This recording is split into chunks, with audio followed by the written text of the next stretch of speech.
Hey all, welcome back to the Real Life Pharmacology Podcast. I'm your host, pharmacist Eric Christensen. Thank you so much for listening today. On today's episode, I'm going to cover a new medication that's been out within the last year here, and that is Vonoprazan. Brand name is Voquezna. And this medication is actually a potassium competitive acid blocker. Sometimes referred to as PCAB as far as the class of these type of medications, which I believe Vonoprazan is the only one currently available.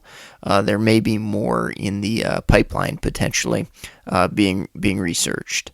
So PCAB or Vonoprazan, or the class that it's from, the PCAB class, Vonoprazan works by reducing basal and stimulated gastric acid secretion from parietal cells. So if you remember parietal cells in the gut or the stomach, they are the ones that basically pump out the acid and allow for the production of acid for the stomach there. So it inhibits the hydrogen potassium ATPase. And that's essentially how it works in helping to relieve symptoms and promote healing in erosive esophagitis, as well as H. pylori can be used for that as well. Now, a couple of things with this medication, first and foremost, before you get too crazy excited. It is very, very expensive, just in searching online a little bit. You're probably looking at anywhere from $600 to $900 price range is what I've kind of seen online for a 30-day supply. So obviously that's going to be a huge challenge compared to PPIs. There is some evidence for greater efficacy. So in one study, we saw 93% healing in patients taking Vonoprazan versus lansoprazole 30 milligrams a day. We saw 85% healing in erosive esophagitis. So a little more potent agent potentially, and that's through the mechanism of action there as well. But it's important to recognize that this is probably going to be reserved for kind of refractory and severe cases, and probably the primary issue there is due to that cost issue. So dosing of this medication and where is it going to be utilized? The approved indications are erosive esophagitis treatment, and that's 20 milligrams once daily for 8 weeks. And then we can use it for maintenance therapy as well. And that time frame is recommended up to 6 months. And that's a reduced dose at 10 milligrams daily for that maintenance of the healing of erosive esophagitis. There is some evidence indication for H. pylori as well. Again, probably not going to see this much, I'm guessing, compared to using just PPIs in that setting, but it can be given 20 milligrams twice a day for 14 days. And then obviously that's going to be with antibiotic therapy because we need to treat that H. pylori infection there.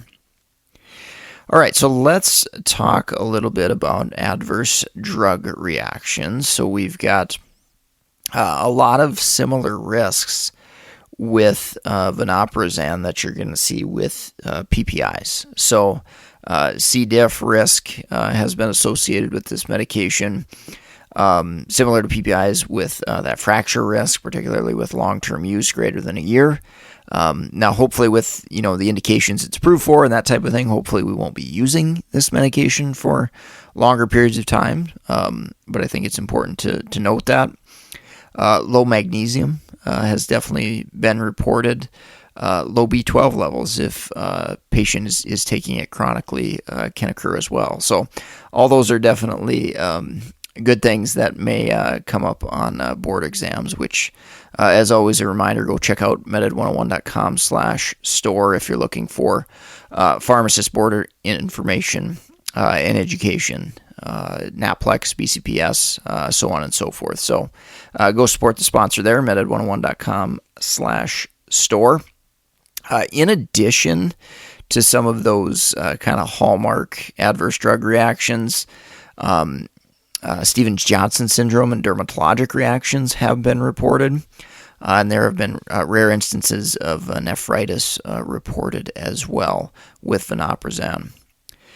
All right, so let's talk kinetics a little bit. So the onset of this medication is, relatively quick, within 2 to 3 hours, which is generally considered to be significantly quicker than PPIs. So that's, maybe a little bit of an added benefit. But again, the cost at this point is that challenging issue there.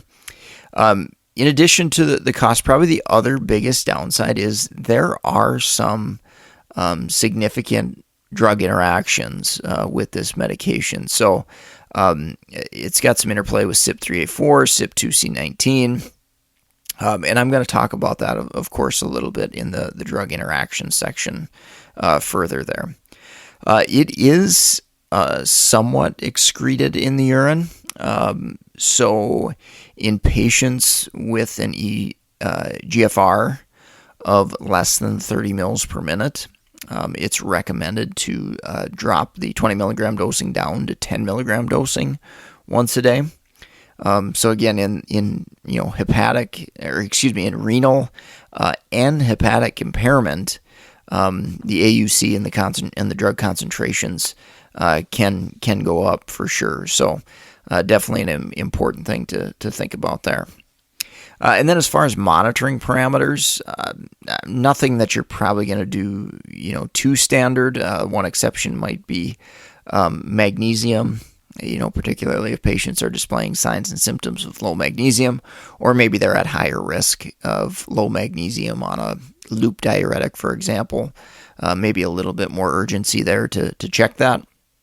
If you've got some longer-term use going on, certainly checking a B12 might be considered with vonoprazan as well. All right, let's take a quick break from our sponsor, and we'll wrap up with drug interactions. If you're in the market for any pharmacist board certification study materials like NAPLEX and BCPS, ambulatory care, go check out meded101.com/store. In addition, if you're a nurse practitioner, PA, anyone looking to learn more about pharmacology, at that link, meded101.com/store, we've got tons of links to different books on Amazon that can help you prepare for exams, prepare for pharmacology courses, or just help you become a better clinician and healthcare professional. So go check that out. Support the sponsor, meded101.com/store. All right, so let's wrap up with drug interactions. So vonoprazan is a weak CYP3A4 inhibitor, so certainly there's going to be some potential drug interactions that go along with that. The significance, how significant it is, probably for most situations, it's probably just a monitor for increased concentrations and increased risk of toxicity for certain medications. In addition to that, it is a CYP2C19 inhibitor. So that means a drug like citalopram, its concentrations can go up. Silostazol, not used incredibly often, but another drug that can have its concentrations raised. And then that potential risk with clopidogrel in actually reducing clopidogrel activity, because remember that clopidogrel is a prodrug there. Bisphosphonates will have reduced effects, so it might not be as effective. And, remember that risk of, PPIs and vonoprazan potentially increasing the risk of fracture themselves, particularly with longer-term use, greater than a year, for example, there. So that's one to kind of think about, watch out for. Magnesium, B12, things as well. I guess you could maybe factor them in or consider them drug interaction related as well. If you've got to add those supplements and those type of things, they can reduce those levels further, or vonoprazan can do that. it is broken down. Vonoprazan is broken down by CYP3A4, so it is recommended to avoid CYP3A4 inducers because ultimately they're going to decrease concentration and decrease effectiveness of vonoprazan. And of course, classic examples there: rifampin, phenytoin, carbamazepine, St. John's wort, all kind of classic examples of CYP3A4 enzyme inducers. And then we've got, some other medications to think about as far as reduced concentrations, probably more so in relation to changing the acidity of the stomach. So mycophenolate, that is a drug used for immunosuppression purposes. Iron supplements, both those medications can potentially have their concentrations and absorption reduced with the use of vonoprazan. All right, well, I think that's going to wrap up the podcast for today. Do me a huge favor, leave a rating, review on iTunes or whatever platform you're listening on. Greatly appreciate that. As always, go to reallifepharmacology.com. Get their free 31-page PDF, Top 200 Study Guide. No-brainer. Definitely for you to get that for free. Simply an email subscription there is all it'll take. So go take advantage of that. If you have comments, suggestions, things I should cover in future episodes, I'm certainly open to that. mededucation101@gmail.com is where you can track me down. You can find me on LinkedIn as well, Eric Christensen, PharmD, BCPS, BCGP. You can connect with me there. And as always, please support the sponsor, meded101.com/store. Your purchases there go directly to support this podcast, and I'm greatly appreciative of all of you who have done that and supported my mission in helping improve pharmacology education and helping the next one in lines in the healthcare professions. With that said, thank you so much for listening. Take care, and have a great rest of your day.